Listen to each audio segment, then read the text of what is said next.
ہر state میں اسی نام کا شہر بھی ہے، جیسے ابو ظبی اسٹیٹ میں ابو ظبی شہر ہے، دبئی اسٹیٹ بھی ہے اور دبئی ایک شہر بھی ہے۔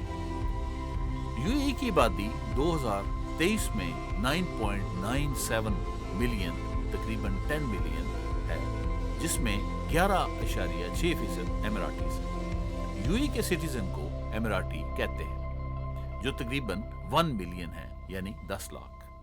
باقی 9 ملین غیر ملکی ایکسپیٹریٹ ہیں، جن میں 60% ساؤتھ ایشین یعنی انڈیا، پاکستان، بنگلہ دیش کے ہیں۔ یو اے کا رقبہ 83,600 اسکوائر کلومیٹر پر مشتمل ہے۔ 1833 میں بنی یاس قبیلہ کے 800 افراد شیخ المختوم بن بوطی الفلاسی کی سربراہی میں دبئی کریک کے علاقہ بر میں آباد ہو گئے، جن کی ساری اکانومی زیادہ تر مچھلیاں پکڑنے اور پرل نکالنے اور سمندری تجارت پر مشتمل تھی۔ اس وقت یو اے میں الگ الگ علاقوں پر شیخ حکومت کرتے تھے، اس لیے اسے شیخ ڈم کہتے ہیں۔ اس علاقہ کو ماہی گیروں کی بستی الوصل اور 11ویں صدی میں اسے دبئی کہا جانے لگا، اور آج اسے you a E tiger state. 1853 میں برطانیہ پوری دنیا میں حکمران تھا۔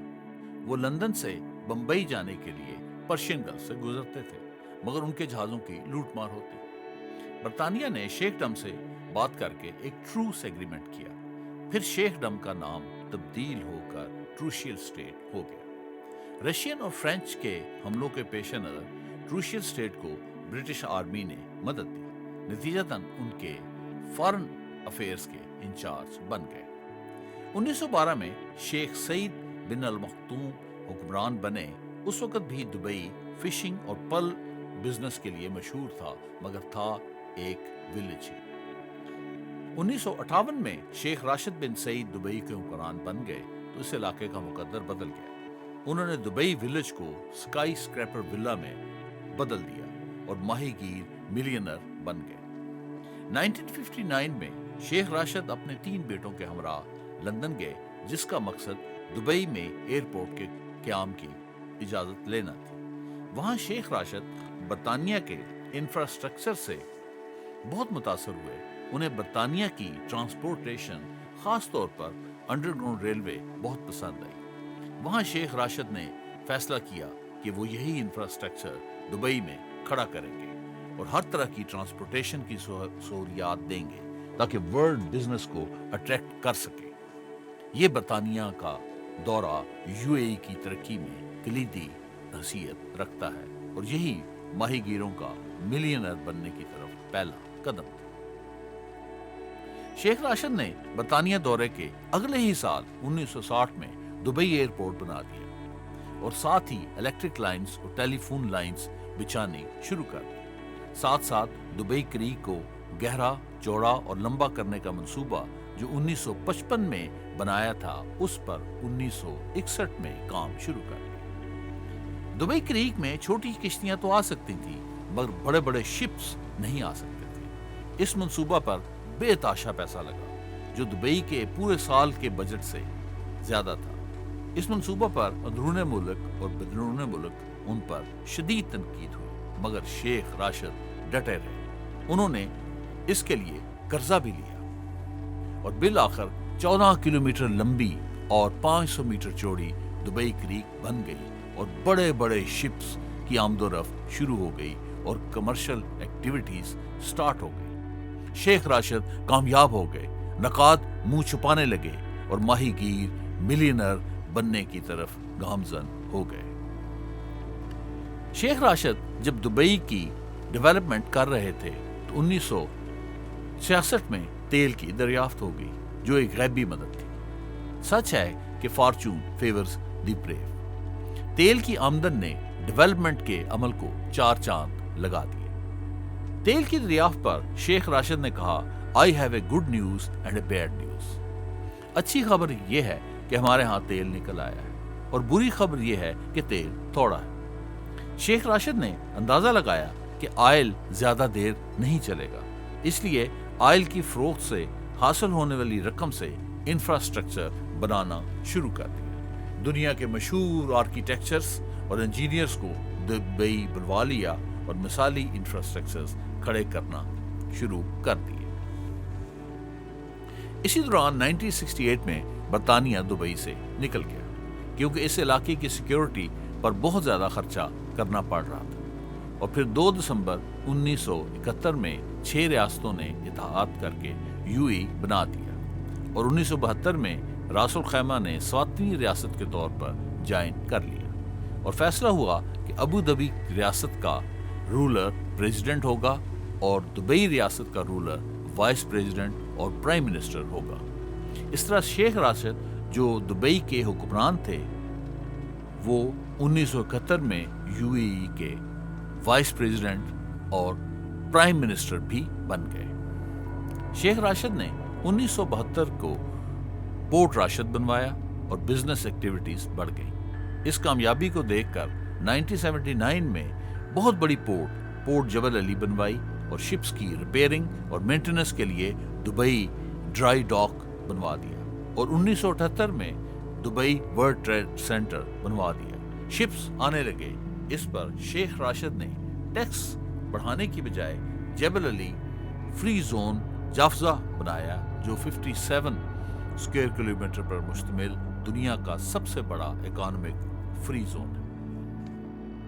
کسٹم ڈیوٹی سے فری، امپورٹ ڈیوٹی سے فری، ایکسپورٹ ڈیوٹی سے فری، فارن اونرشپ کی کوئی ریسٹرکشن نہ تھی۔ آج فری زون سے $80 بلین کی آمدن ہوتی ہے جو UAE کی GDP کا 21% ہے۔ ماہی گیر ملینئر بننے کی طرف دوڑنے لگے۔ پھر شیخ راشد نے ایئرپورٹس اور ملٹیپل رن ویز بنوائے، اور 1985 میں شیخ راشد نے ایمریٹ ایئر لائنز شروع کی۔ PIA نے ایمریٹ کی تعمیر اور ترقی میں اہم کردار ادا کیا۔ ٹیکنیکل اور ایڈمنسٹریٹو امداد کے ساتھ ساتھ بوئنگ 737 اور ایئر بسز بھی تحفہ کے طور پر دیے۔ ایمریٹ ایئر لائن بن گئی تو 25 اکتوبر 1985 کو اس کی پہلی پرواز دبئی سے کراچی آئی۔ یہ پاکستان کی امداد کی اکنالجمنٹ تھی۔ شیخ راشد نے ایمریٹ سے ٹیکس لینے کی بجائے اسے پھلنے پھولنے کا موقع دیا، جبکہ دوسری ایئر لائن اپنے اپنے ممالک کو ٹیکس دیتی ہیں۔ ایمریٹ ساری آمدن اپنے اوپر لگاتی رہی اور اس لیے بہت جلد دنیا کی ٹاپ ایئر لائن بن گئی۔ شپس آنا شروع ہو گئے، ایروپلینز آنا شروع ہو گئے، تو شیخ راشد نے ایک اور منصوبہ سوچا کہ دبئی کو ٹورسٹ اسپاٹ بنایا جائے اور کام شروع کر دیا۔ 1990 میں شیخ راشد فوت ہو گئے، مگر ان کا ویژن ان کے بیٹے المختوم ابن راشد اور محمد بن راشد آگے بڑھاتے رہے۔ 1990 میں بڑے ہوٹل اور بلڈنگز اور ریکریشنل اسپاٹ بنا کر ٹورزم ہنٹ شروع کر دی۔ اس کام میں ایک مسئلہ تھا کہ ریت پر اتنی بڑی بلڈنگ کیسے بنائی جائے۔ 130 فٹ کی ریت کی تہہ کے نیچے بیڈ راک ہے، اس لیے 250 ہول ڈرل کر کے ان میں کنکریٹ ڈال کر فاؤنڈیشن بنائی جاتی تھی۔ کنکریٹ بنانے میں سیمنٹ، ریت، بجری اور سریا کے ساتھ وافر پانی درکار تھا۔ پانی کی قلت ایک بہت بڑا مسئلہ تھا۔ شیخ محمد راشد نے اس کا حل نکال لیا۔ دبئی کے اطراف میں وی شیپڈ پہاڑ ہے جو اس بات کی علامت ہے کہ پانی موجود ہوگا۔ ڈرلنگ کی گئی تو پانی نکل آیا۔ ڈی سیلینیشن پلانٹ پہلے سے کام کر رہا تھا اور اب گراؤنڈ واٹر بھی مل گیا تو بلند و بالا ہوٹل اور سکائی اسکریپر ریت پر بننے شروع ہو گئے، مگر ٹورسٹ نہ آئے۔ ساری محنت اور پیسہ ضائع ہوتا نظر آنے لگا۔ اس مایوسی میں principal of bigger and better لاگو کر دیا گیا، یعنی دنیا کے مشہور ترین کھانے، کھیلیں، بلڈنگ، دوسری اشیاء کو بڑے پیمانے پر بنایا جائے اور مزید بہتر کر کے ان کو شروع کیا جائے۔ دنیا کا سب سے اونچا اور پہلا 7 اسٹار ہوٹل برج العرب بنا ڈالا، جو دنیا کا سب سے مہنگا اور سب سے لیگزوریس ہوٹل ہے۔ دنیا کی سب سے اونچی بلڈنگ برج الخلیفہ بنا ڈالی، جس کا اسکائی ویو وائی شیپڈ ہے۔ یہ بٹر سکور پر بنا ہے، جسے برج خلیفہ کے اسٹرکچرل انجینئر بل بیکر نے ایجاد کیا۔ دنیا کی تیز ترین رولر کوسٹر، دنیا کا سب سے بڑا کپ، دنیا کا سب سے بڑا فریم دبئی فریم اور مصنوعی جزیرے بنا ڈالے۔ یہ تجربہ کامیاب رہا اور دنیا کے سیاح دبئی آنے لگے. امیر کاروباری شخصیات، سیاسی شخصیات، شو بز کی سیلیبریٹیز آ کر مستقل رہنے لگی. Principle of bigger and better چمتکار دکھانے. 120 سیاح ہر سال دبئی آنے لگے، جن سے 49.18 بلین $US کی آمدن ہوتی ہے، جس کا GDP شیئر 9% کا ہے. ماہی گیر ملینئر بننے لگے. UAE کی چمتکار کی کہانی ابھی باقی ہے. UAE کا لٹریسی ریٹ 98.29 ہے. حکومت بجٹ کا 25% تعلیم پر خرچ کرتی ہے. UAE میں سائنس اور ٹیکنالوجی گریجویٹ 61% ہے اور 54.9% عورتیں کام کرتی ہیں. UAE نے معاشی ترقی میں سائنس کی تعلیم اور عورتوں کی پارٹیسپیشن کی اہمیت کو نہ صرف سمجھا بلکہ اس پر عمل کیا. UAE کا چمتکار صرف زمین تک محدود نہیں تھا. 2014 میں اسپیس پروگرام شروع کیا اور آج UAE دنیا کا 5واں ملک ہے جس نے ہوپ مشن کو مریخ میں 2021 میں پہنچا دیا اور اب 2024 اس سال میں مون پر مشن بھیجے گا. 2028 میں ایسٹرائڈ بیلٹ میں مشن بھیجے گا جو 7 ایسٹرائڈ کو وزٹ کرے گا تاکہ سولر سسٹم کی بنیادوں کو سمجھا جا سکے اور زندگی کا کھوج لگایا جا سکے. یاد رہے کہ ایسٹرائڈ بیلٹ 150 ملین کلومیٹر چوڑی ہے جو مار اور جوپیٹر کے درمیان ہے. سائنسدانوں کا خیال ہے کہ یہاں کوئی پلینٹ تھا جس کے ٹوٹنے سے یہ بڑے بڑے پتھر یعنی ایسٹرائڈ جو ہیں وہ بن گئے اور ایک بیلٹ بن گئی. اس میں 1 کلومیٹر ڈائی میٹر کے 20 لاکھ ایسٹرائڈ. اس کے ساتھ UAE جلد سپیس ٹورزم بھی شروع کرنے والا ہے. لوگ سیر کے لیے چاند اور مریخ پر جائیں گے. اس سے بڑھ کر حیرانگی کی بات یہ ہے کہ UAE 2117 میں لوگوں کو مریخ پر آباد کرنے کا منصوبہ بنا رہا ہے. UAE نے سوشل پروڈکٹیو سیٹ اپ قائم کر رکھا ہے. UAE میں رنگ، نسل، قوم اور مذہب کی تفریق کوئی معنی نہیں رکھتی. CIA ورلڈ فیکٹ بک کے مطابق ان کی ریلیجس ڈیموگرافک میں 76% مسلم، 9% کرسچن اور 5% ہندو اور سکھ اور متفرق مذہب پارسی، سکھ، اسماعیلی، بہائی 15% ہے. اس کے علاوہ ہر قوم کا بندہ موجود ہے. 200 مختلف اقوام کے لوگ ہیں. گویا مکمل ریلیجس اور ایتھنک ٹالرنس اور پیسفل کو ایگزسٹنس ہے. ایسا ماحول معاشی ترقی کے لیے کھاد کا کام کرتا ہے. لا اینڈ آرڈر کی سچویشن معاشی ترقی کے لیے لازمی ہوتی ہے. UAE میں امن عامہ کی حالت کا اندازہ اس بات سے لگایا جا سکتا ہے کہ کرائم ریٹ آلموسٹ 0 ہے. پولیس بگاٹی، فراری، بینٹلے، لیمبرگینی، مرسیڈیز پر گشت کرتی ہے. اتنی مہنگی سپر کارز اور ان کی سرخ نیلی بتیوں کی چمک اور کانسٹنٹ واچ کا احساس شہریوں کے دل میں ایسا روب اور دبدبہ پیدا کرتا ہے کہ وہ جرم کا سوچ بھی نہیں سکتے. اسٹرکٹ رولز اینڈ ریگولیشن اور سب کے لیے ایک قانون بھی جرائم کی روک تھام میں معاون ہے. پیسفل ماحول اور پولیٹیکل اسٹیبلٹی معاشی ترقی کے لیے ایسا کیٹلسٹ بنا جس نے ماہی گیروں کو ملینئر بنا دیا. سٹیزن شپ فلسفی. UAE میں اماراتی صرف 1.1 ملین ہے. UAE کے سٹیزن وہی عربی ہیں جو 1925 سے پہلے آئے تھے یا جن کے والدین اماراتی ہیں. سٹیزن شپ کے بہت سارے فائدے ہیں، یعنی فری ایجوکیشن، فری ہیلتھ اور پلاٹس. اور جو اماراتی ہے وہ پیدائشی طور پہ، لیکن کوئی مرد جو ہے وہ کسی اماراتی سے شادی کر کے سٹیزن شپ نہیں لے سکتا. البتہ عورت اگر کسی اماراتی سے شادی کرتی ہے تو 10 سال کے بعد یا اس کے 7 سال کے بعد اگر بچہ ہو جائے تو اس کو سٹیزن شپ مل جاتی ہے. اس کے علاوہ UAE کسی کو سٹیزن شپ نہیں دیتا. لیکن ڈاکٹرز اور سائنٹسٹ جن کا متعلقہ فیلڈ میں 10 سال کا تجربہ ہو تو اس کو سٹیزن شپ مل جاتی ہے. اور اسی طرح جو کریٹو لوگ ہیں، جو آرٹسٹ ہیں، جو انٹلیکچوئلز ہیں، ان کو بھی سٹیزن شپ مل سکتی ہے اگر ان کے پاس کوئی بین الاقوامی ایوارڈ موجود ہو.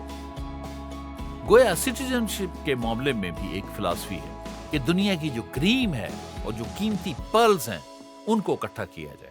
ویسے بھی